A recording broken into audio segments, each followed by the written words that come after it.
We've got a break from the rainfall now, but more setting up out to our west, which we're expecting probably not going to reach here until after the morning commute, so maybe 9 toward 10 o'clock. Those are the showers and some thunderstorms, and at times heavy, setting up over Lake Charles. Again, we will continue with our break in the rainfall through the next several hours. Still some ongoing showers north of the lake, and what had been flash flood warnings have been downgraded to street flood advisories.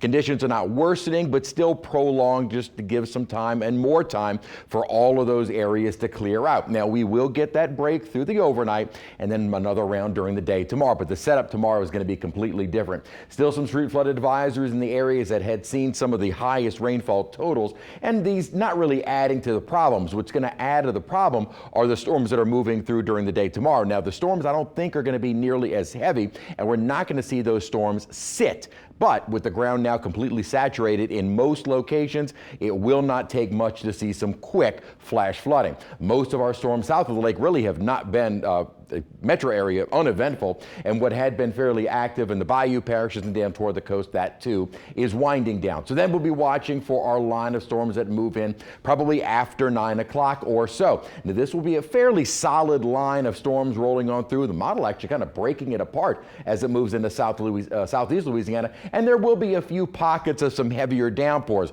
Those fall over the saturated areas, can quickly see some street flooding. Now, thankfully, this should be moving on by about noon to 2, and then we're done. For the rest of the afternoon Thursday, we will be dry. So most of those storms after the morning commute, and maybe wrapping up right around or just after lunchtime. Some of the official totals for the day. Now, these are all in areas that didn't see some of the excessive numbers, but officially almost 3 inches of rainfall at Hammond, 2.21 inches at Kenner, 2.5 inches at Picayune, and almost 2 3/4 inch in Bogalusa. Not nearly as much though on the South Shore. Now, with the high humidity in place, fog is going to be the issue, and that will be concerned through the morning drive. So while the rain may not be an issue for the morning commute, the fog will be something to really watch for through the night tonight and into early tomorrow. Humidity right now is at 100%. And what's interesting with that temperature of 69, temperatures actually dropped with the rainfall. We saw us in the mid 60s during the 5-6 o'clock newscast, and now we're starting to warm up. Very humid air is not going anywhere until the second half of the day on Saturday.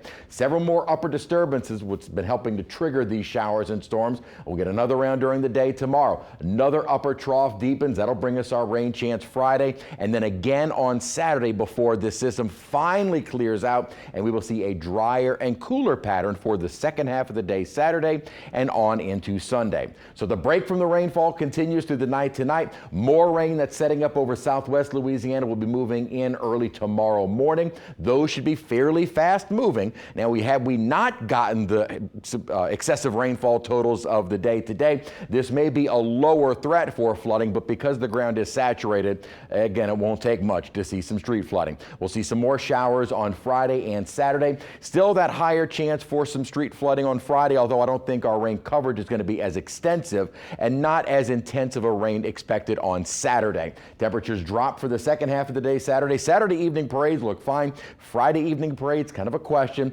Then we're dry and chilly, but no freezes heading into next week.